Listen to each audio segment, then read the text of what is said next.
Hi viewers, welcome to my channel. ఈరోజు నేను మీతో ఒక చిన్న ట్రావెల్ వ్లాగ్ షేర్ చేసుకోవాలనుకుంటున్నాను. ఇది చూస్తున్నారా, మా ఇంటి దగ్గర నుంచి చాలా దగ్గరలోనే, మా ఇంటికి దగ్గరలోనే వివేకానంద పార్క్ ఉంటుందండి. ఇది ఒకప్పుడు దీన్ని కొళాయి చెరువు అనేవారు. ప్రజెంట్ అయితే దీన్ని ఒక పార్క్ కింద తయారు చేసి చాలా బాగుంటుందండి. ఈవినింగ్ అయితే పిల్లలది ఆడుకోవడానికి దానికి. అలాగే ఇందులోని ఈ మధ్యనే ఒక పెద్ద స్కేటింగ్ రింక్ కూడా కట్టారు. ఇదిగో రైట్ సైడ్ కనబడుతుంది కదండి, స్కేటింగ్ రింక్ అనమాట. అలాగే లెఫ్ట్ సైడ్ ఏమో మా గ్రామదేవత నూకాలమ్మ తల్లి టెంపుల్ ఉంటుందండి. ఇదిగోండి, ఇవన్నీ దాటుకుంటూ మేము ఉదయం 5:30కి మా జర్నీ స్టార్ట్ చేసామండి. ఎక్కడికని అనుకుంటున్నారా? అన్నవరం సత్యనారాయణ స్వామి టెంపుల్కి అండి. సో ఇలాగా వెళ్తే మాకు సెంటర్, ఇది 2 టౌన్ సెంటర్ అంటారు, 2 టౌన్ పోలీస్ స్టేషన్ సెంటర్. ఇక్కడ నుంచి లెఫ్ట్లో వెళ్తే ఇక్కడ బాబాగారి టెంపుల్, అలాగే రామాలయం ఇవన్నీ ఉంటాయి. వీటన్నిటిని దాటుకుంటూ ఫ్లైఓవర్ మీద నుంచి భానుగుడి చేరుకుని అక్కడి నుంచి పిఠాపురం రోడ్డు వెళ్తాం అన్నమాట అండి. సో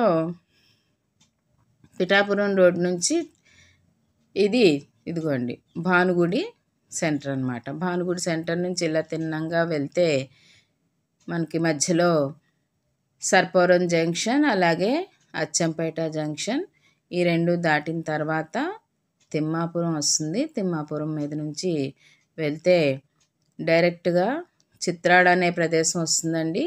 అక్కడి నుంచి మనం హైవేకి చేరుకుంటాం అన్నమాట. హైవే మీద నుంచి వెళ్తే ఒక 40 మినిట్స్లో మనం వెళ్ళిపోవచ్చు. ఇదంతా కూడా ఉదయం 5 గంటలకు కాబట్టి, 5:30కి కాబట్టి పెద్దగా ట్రాఫిక్ కూడా లేదండి. చూస్తున్నారా, ఇవన్నీ దాటుకుని మేము హైవే ఎక్కామండి.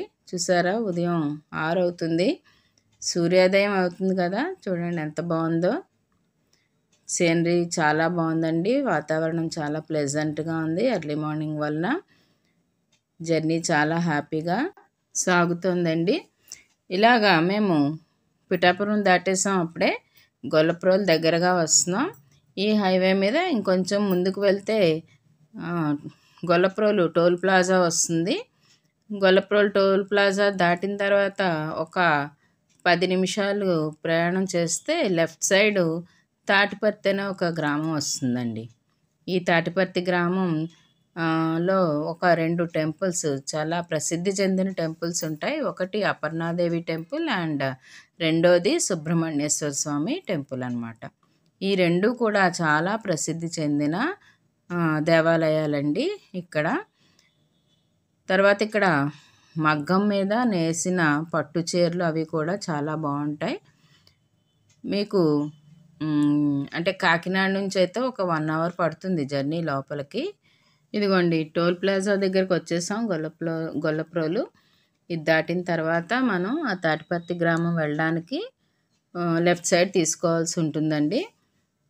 ఇందాక చెప్పాను కదండి, నేను 2 టెంపుల్స్ ఉన్నాయని చెప్పి, అపర్ణాదేవి టెంపుల్ అలాగే సుబ్రహ్మణ్యేశ్వర స్వామి టెంపుల్. ఇప్పటికీ కూడా అక్కడ సుబ్రహ్మణ్యేశ్వర స్వామి టెంపుల్లో రోజు రాత్రి పాము వచ్చి పాలు తాగుతుందన్న ఒక నమ్మకం ఉందండి.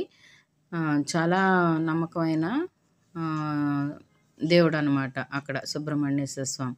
అలాగే అపర్ణాదేవి కూడా చాలా మహిమగల అమ్మవారు. చాలామంది వస్తూ ఉంటారు, పెద్ద పెద్ద వాళ్ళందరూ వచ్చి ఇక్కడ ఈ దేవుడిని దర్శనం చేసుకుని వెళ్తూ ఉంటారనమాట.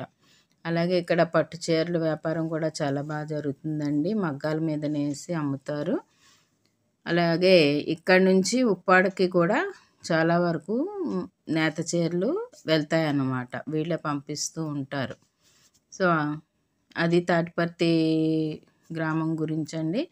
తర్వాత ఇక్కడ మనకి నెక్స్ట్ చేబ్రోలు దాటి కత్తిపూడి దాటిన తర్వాత ఇదిగోండి అన్నవరం మెయిన్ గేట్ దగ్గరికి వచ్చేసాం, మెయిన్ టెంపుల్ పైకి వెళ్ళడానికి అనమాట. అన్నవరం మెట్లు కూడా ఎక్కువ ఏమి ఉండవండి, 100 మెట్ల కన్నా ఎక్కువ ఉండవు. చాలామంది మెట్ల దారిని కూడా వెళ్తూ ఉంటారు. వెహికల్స్ అయితే ఇలాగా వెళ్తాయి. ఇక్కడ గేట్ దగ్గర మనకి ఒక ₹40 టికెట్ తీసుకుంటారండి లోపలికి వెళ్ళడానికి. తర్వాత సెక్యూరిటీ చెకింగ్ కూడా ఉంటుంది. అంతా చెక్ చేసి మనల్ని లోపలికి పంపిస్తారు పైకి. ఇదిగోండి మేము వెయిట్ చేస్తున్నాం. ఇంకా మాకు అక్కడ ఒక్కొక్క వెహికల్ చెక్ చేసి పంపిస్తున్నారు. అందువలన కొద్దిగా టైం పట్టింది మేము పైకి వెళ్ళడానికి. తర్వాత అన్నవరం రావడానికి ఎక్కడి నుంచైనా సరే రైల్ కనెక్టివిటీ ఉందండి. ట్రైన్ దిగిన తర్వాత మనం అక్కడ ఫ్రీ దేవస్థానం వారి బస్ కూడా ఉంటుంది. సో బస్ క్యాచ్ చేసి మనం పైకి డైరెక్ట్గా వచ్చేయచ్చు. ముందు రోజే కనుక మనం వస్తే పైన అక్కడ అకామిడేషన్ కూడా ఉంటుంది, రూమ్లు అవిని. ఇక్కడ ఎక్కువగా మాఘమాసంలోనూ అలాగే పెళ్ళిళ్ళ సీజన్లో చాలా రద్దీగా ఉంటుంది. మిగిలిన టైంలో కొద్దిగా పర్వాలేదు. బట్ ఆస్పీషియస్ డేస్ అన్నిటిలో కూడా ఇక్కడ వ్రతాలు అవి జరుగుతూ ఉంటాయి. అందువలన కొద్దిగా రద్దీగానే ఉంటుందన్నమాట. సో మేము వెళ్ళినప్పటికీ ఇంకా అంత రద్దీ లేదండి. మేము వెళ్తున్నాము పైకి. ఇలాగా అంటే వెహికల్ మీద అయితే ఒక 10 minutesలో మనం వెళ్ళిపోవచ్చు. అటు ఇటు కూడా చెట్లు, రైట్ సైడ్ కొండ, లెఫ్ట్ సైడ్ అంతా కూడా చెట్లతోని చాలా చక్కగా ఉంటుంది వాతావరణం. అలాగే రత్నగిరివాస సత్యదేవ నమో నమః అని రాసిందండి. అలాగే ఇలాగా ఒక 1/2 మైల్ దూరంలో మళ్ళీ ఇంకొకటి అలాగా దేవుడి యొక్క నామాలు రాసి ఉంటాయి. అవన్నీ చూసుకుంటూ చక్కగా మనం ఇలాగా వెళ్ళచ్చు కొండపైకి. ఇదిగోండి లెఫ్ట్ సైడ్ చూసారా చెట్లు, రైట్ సైడ్ చాలా నీట్నెస్ చాలా బాగా మెయింటైన్ చేస్తారండి దేవస్థానం వారు. చాలా బాగుంటుంది. ఇక్కడ చూస్తున్నారా ఇలాగా పైకి కొండ మీదకి మనం సూర్యోదయం అయింది కదండి. చూడండి అక్కడక్కడ ఆ సూర్యుడు తొంగి చూస్తున్నాడు అని చక్కని. ఇలాగా లెఫ్ట్ సైడ్న మనకి ఇక్కడ పంపా నది ఉంటుంది. అంటే ఈ రత్నగిరి కొండలు పంపా నది తీరాన ఉన్నాయన్నమాట. సో ఆ పైన మనకి ఈ సత్యదేవుడు వెలిసాడు అన్నమాట. ఇక్కడ అనంతలక్ష్మి సమేత సత్యనారాయణ స్వామి దేవుడు అన్నమాట. అలాగే ఇక్కడ ఇంకొక స్పెషల్ ఏంటంటే ఇక్కడ శివకేశవులు ఇద్దరు ఉంటారు. అంటే శివుడు కూడా కేశవుడు పక్కనే అంటే సత్యనారాయణ స్వామి పక్కనే శివుడి యొక్క విగ్రహం కూడా ఉంటుందన్నమాట. సో ఇక్కడ శివకేశవుల్ని మనం ఒకేసారి దర్శించుకోవచ్చు. సో అలాగే మీకు తెలుసు అన్నవరం సత్యనారాయణ స్వామి వ్రతం యొక్క మహిమ. కంపల్సరీ పెళ్ళైన వెంటనే నవదంపతులు వచ్చి ఇక్కడ వ్రతాలు చేయించుకుంటారు, మొక్కుకుంటారు. అలాగా తప్పనిసరిగా ఆ మొక్కు తీర్చుకోవడం కోసం ఇక్కడికి వచ్చి సత్యదేవ సన్నిధి భక్తకోటి పెన్నిధి.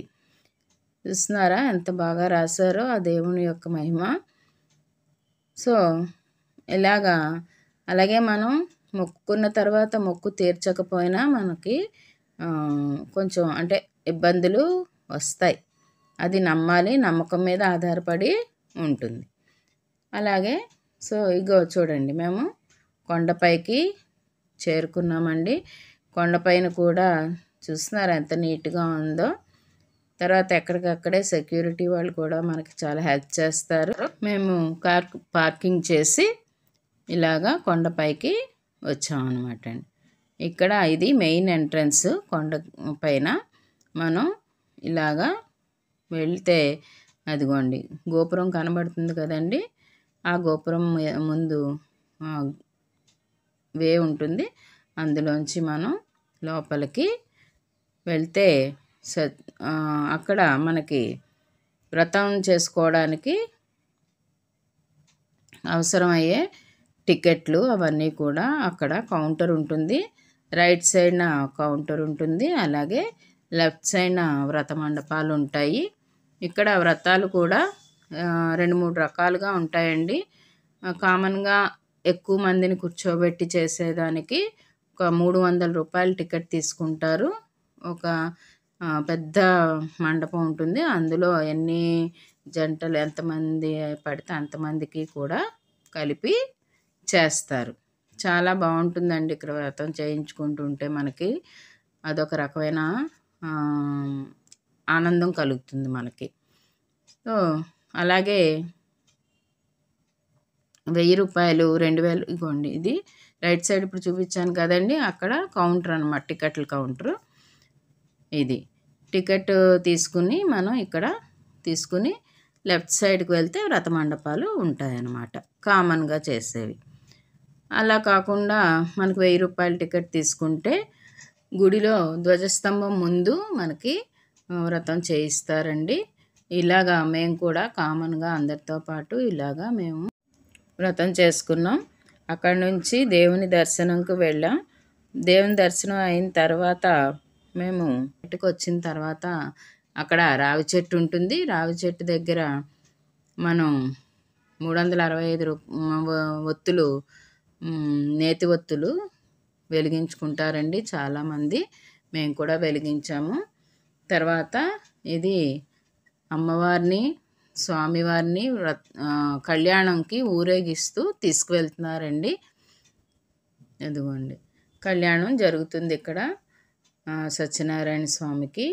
అలాగే మే నెలలో అయితే ఏకాదశి రోజున సత్యనారాయణ స్వామి కళ్యాణం కూడా జరుగుతుందండి.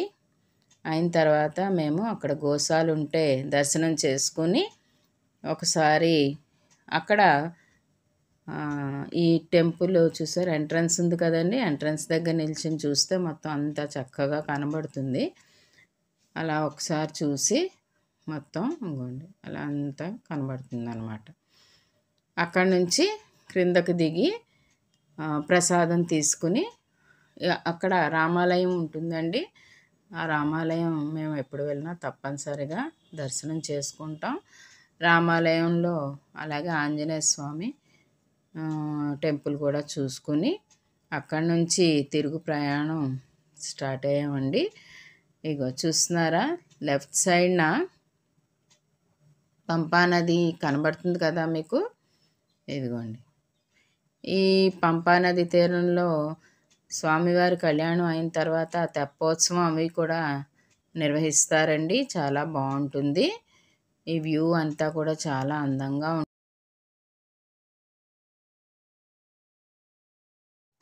ఉంటుంది.